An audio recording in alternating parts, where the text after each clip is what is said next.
మెగానెన్ TV. పశ్చిమాసియా అగ్నిగుండంగా మారింది. America, Israel ఒకవైపు, ఇరాన్ మరోవైపు భీకర యుద్ధం చేసుకుంటున్నాయి. యుద్ధం ఎప్పుడు ముగుస్తుందో అమెరికాకు తెలియదు. ఇరాన్ డ్రోన్ల దాడులను ఎలా ఆపాలో ఇజ్రాయెల్కు తెలియదు. గత 11 రోజులుగా నిర్విరామంగా జరుగుతున్న యుద్ధంతో అంతర్జాతీయంగా ముడి చమురు ధరలు బ్యారెల్కు $100 దాటి భగ్గుమంటున్నాయి. కానీ ఈ విధ్వంసం మధ్య ఎవరు ఊహించని విధంగా ఒక సీక్రెట్ విన్నర్ ఉద్భవించాడు. ఆ విజేత మరెవరో కాదు, రష్యా అధ్యక్షుడు వ్లాదిమిర్ పుతిన్. హర్ముజ్ జలసంధి మూతపడి ఆయిల్ రేట్లు మండిపోతుంటే పుతిన్ మాత్రం జాక్పాట్ కొట్టాడు. వినడానికి ఆశ్చర్యంగా ఉన్న ప్రస్తుతం గ్లోబల్ పాలిటిక్స్ లో జరుగుతున్నది ఇదే. అమెరికా అధ్యక్షుడు డొనాల్డ్ ట్రంప్ ప్రారంభించిన ఈ ఇరాన్ యుద్ధం పుతిన్ కు అనుకూలంగా ఎలా మారింది? యుద్ధం వాళ్ళు చేసుకుంటుంటే రష్యా ఖజానా ఎందుకు నిండుతుంది? ఈ గ్లోబల్ పాలిటిక్స్ వెనుక ఉన్న అసలు సీక్రెట్ ఏంటి?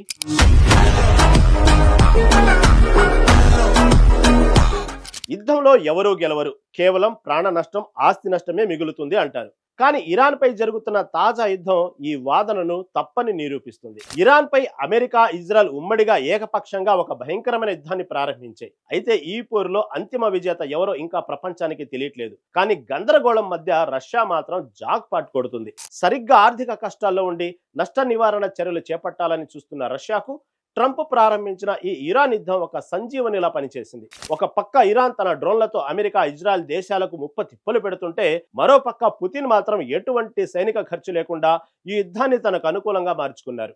ఇరాన్ పై అమెరికా, ఇజ్రాయెల్ ఉమ్మడిగా ఏకపక్షంగా దాడులు ప్రారంభించాయి. కానీ తాము ప్రారంభించిన యుద్ధం ఎప్పుడు ముగుస్తుందో చెప్పలేక అమెరికా తీవ్ర అవస్థలు పడుతుంది. మరోవైపు అమెరికా తమకు ఎంతకాలం సైనిక సాయం చేస్తుందో తెలియక ఈ పోరులో తమను తాము కాపాడుకునేందుకు ఇజ్రాయెల్ ఇబ్బందులు ఎదుర్కొంటుంది. ఇరాన్ ను తక్కువ అంచనా వేసిన ఈ రెండు అగ్రదేశాలకు ఇప్పుడు ఇరాన్ తన డ్రోన్లతో ముప్ప తిప్పులు పెడుతూ ఊహించని షాక్లు ఇస్తుంది. కానీ ట్రంప్ ఇరాన్ యుద్ధం అనూహ్యంగా రష్యా అధ్యక్షుడు వ్లాదిమిర్ పుతిన్ కు ఈ యుద్ధం కలిసి వచ్చింది. ఈ యుద్ధం ప్రారంభం కావడానికి ముందు రష్యా ఆర్థిక మంత్రిత్వ శాఖ సెంట్రల్ బ్యాంకు తమ ఆర్థిక వ్యవస్థను ఎలా గాడిలో పెట్టాలి అనే దానిపై తీవ్రమైన చర్చలు జరుపుతున్నాయి. ఇలాంటి క్లిష్ట సమయంలో అమెరికా తీసుకున్న నిర్ణయం రష్యాకు ఒక వరంలా మారింది.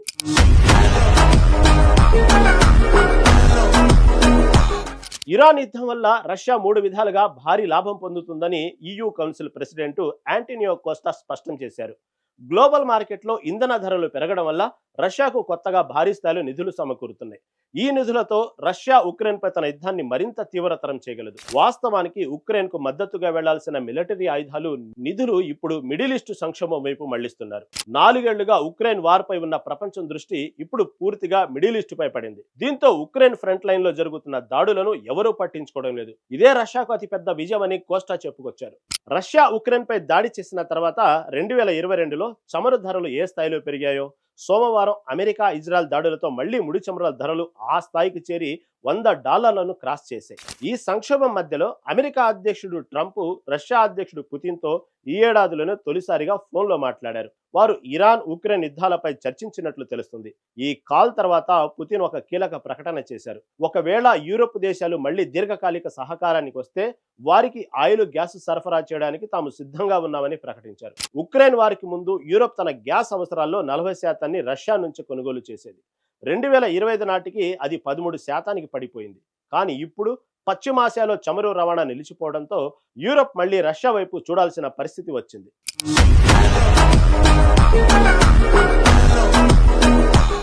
భగ్గుమంటున్న ఆయిల్ ధరలను కంట్రోల్ చేయడానికి డొనాల్డ్ ట్రంప్ తన వ్యూహాన్ని మార్చారు.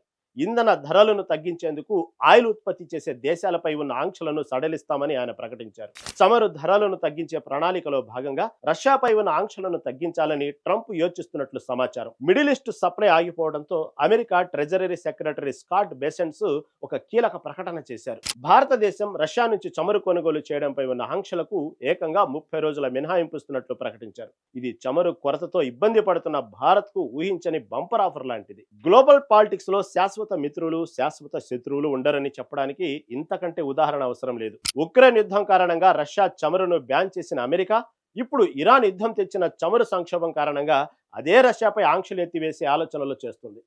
భారత్ కు రష్యా ఆయిల్ కొనుగోలుపై మినహాయింపు ఇవ్వడం గ్లోబల్ ఎకానమీలో వచ్చిన అతిపెద్ద మార్పు. EU కౌన్సిల్ ప్రెసిడెంట్ చెప్పినట్లుగా నిజంగా ఈ మొత్తం ఎపిసోడ్ లో రష్యానే ఏకైక విజేతగా నిలిచింది.